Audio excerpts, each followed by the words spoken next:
Hello student, good morning everyone. In the last video we have seen the storm of Bastille from the chapter The French Revolution. As we have started this chapter, the French Revolution, in the last period we finished the storm of Bastille which had taken place on 14 July 1789. And we have seen that after the storm of Bastille, there were the chains of events, and finally it led to the execution of the King Louis XVI. Dear students, in this video we are going to study about the French society during the late 18th century. How was the society structure? In the last video, we have seen half of the part of it. The French society was divided into three parts, three estates: first estate, second estate, and third estate. The first estate, clergymen; second estate, noblemen; and the third estate, many people from the middle class, in that the merchants, businessmen, lawyers, artists, peasants, landless laborers. Like this, different section of society were included in the third estate. We have seen the burden of paying taxes was on the third estate people. Most of the land holding which was under the control of the first and second estate, 60% land holding it was under the control of first and second estate, and 90% people who were the peasants. 60% land holding which was under the control of first, second estate, and the richest peasants within the third estate, they were having the control over it. And the poor peasants were working in their farm as a landless laborers. That was the situation. So it was like this, but the first and second estate people were not paying any kind of taxes. The burden of paying taxes it was on the shoulder of third estate only, the poor section of society. The state who was charging the tax from the common people, from the third estate, it is called taille. Very important word, it's called taille.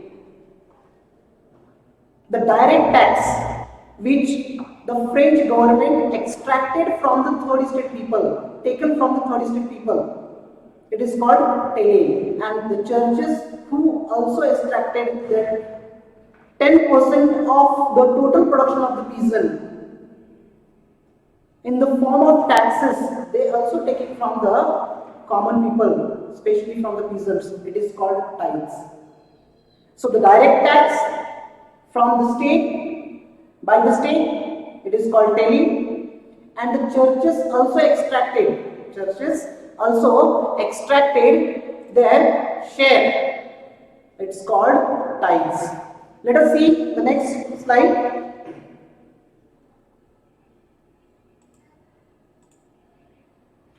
The French society during the late 18th century, Louis XVI in 1774 ascended on the throne of France. Financially, France was drained because of the several reasons, and we had discussed in the last period as a part of it. France under Louis XVI helped the 13 American colonies to gain power, to gain their independence from the traditional rival, that is Britain. As Louis XVI ascended on the throne, he found an empty treasury. What were the reasons of an empty treasury? Because France, under the leadership of Louis XVI, assisted 13 American colonies to gain their independence from their traditional rival, that was Great Britain. Second, taxes were increased to meet regular expenses such as cost of maintaining an army, the court, running government, offices and universities, and apart from this, to maintain the extravagant hall of Versailles in the Paris. So many reasons were there, and because of those reasons that the empty treasury was there. The country of France was divided into three estates in the 18th century. The feudal system was the part of the society. Estates dated back in the Middle Ages. The structure of the estate system, it was established in the middle of 18th century in 1614. The society structure, the estate structure was established, and from onwards it was going on. As I said, 90% of the population was dominated by the peasants, but only small number of them owned land they cultivated. It means that 90% people in France at that time, they were the peasants, but they were having very few land under their control for the cultivation, because 60% land holding which was under the control of first, second estate and the richest member from the third estate.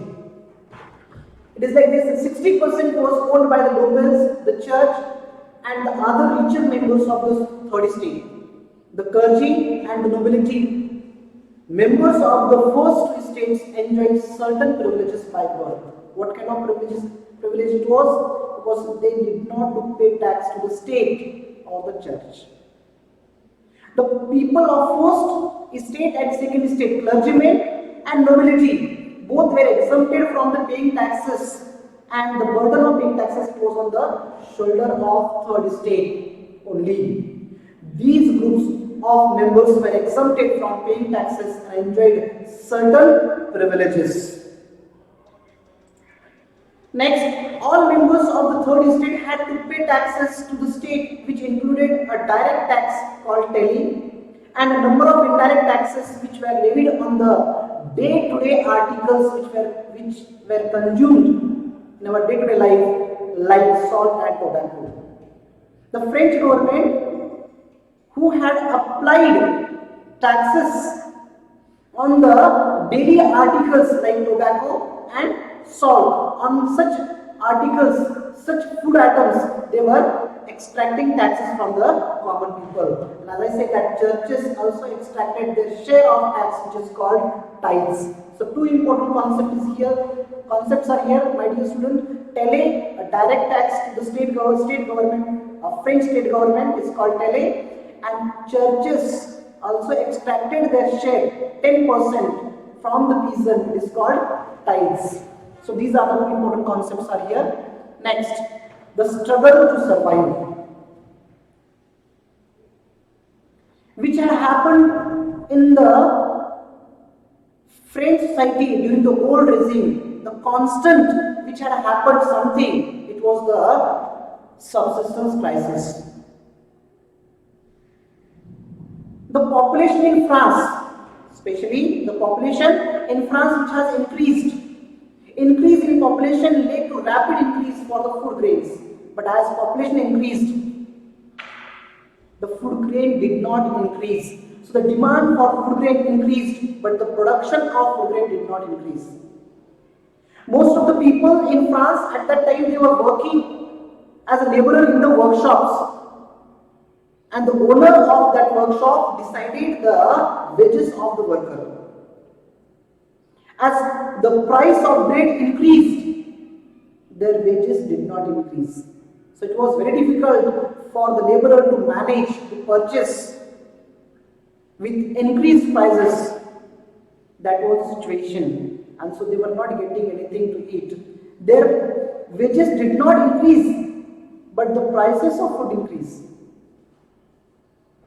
So, as food price increased, their wages did not increase, and so it was found difficult for them to purchase the bread for them. And this had happened several times in the France during the time of old regime. This situation in France, it was called subsistence crisis. So let me see here. Increase in population led to the rapid increase for food grains. Production of the grains could not keep pace with the demand, due to which the price of bread rose rapidly. Due to low wages paid to the laborers, the gap between poor and the rich widened. Things became worse whenever drought and hail reduced the harvest. This situation in France is called subsistence crisis. The next point is here, the growing middle class usages and two privileges. In the 18th century, the new social group emerged who were known as middle class. They had become rich through expansion of overseas trade. We know that in the 16th and 17th century, the European traders came in our country also, in India. They came in most of the Asian and African countries also. They started trading with the Indian merchants, and through this trade they earned immense wealth, like woolen, silk, textiles. They were bringing from our country and selling in their native country to the rich people of their own country, and through which they were getting immense profit. Like these traders, merchants, manufacturers, this new class which is created in the society, in the French society, they were known as the middle class. Those middle class people were assisted by lawyers, philosophers, and officials. So here in middle class, merchants, traders, businessmen, manufacturers, lawyers, and officials are included in the middle class, and those middle class people who laid the torch of revolution from onwards. So how it has been started by those middle class people, that we will see in the next lecture. So in this period, what we have studied, the French society during the late 18th century, the society structure, first estate, second estate, third estate. Only the third estate people were paying the taxes, and first two estates were exempted from the paying taxes. The important concept, taille, a direct tax to the French government is called taille, which were getting from the third estate people, and churches also extracted their 10% share out of total production. It is called tithes. So like this, taille and tithes.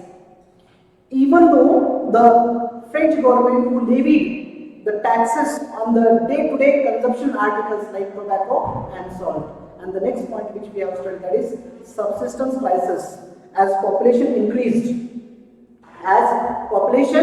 increased during the time of 1715, the population of France, it was 23 million population was there, which has increased up to 28 million in 1789. As population increased, so the agriculture production did not increase, so the prices of food increased in the France. So it was difficult for the common people to purchase this, and whenever there was hail and storm, bad harvest during this time, the people were not getting anything to eat, and this situation is called subsistence crisis. Subsistence crisis means what? An extreme condition in which the means of livelihood are endangered. Means the basic needs of human being, if they are not getting, such situation is called subsistence crisis. And then we have seen the middle class, the people who earned their wealth through overseas trade and became the rich, those people called the middle class people. That much we have seen in this video. So that's all, dear students. Thank you very much.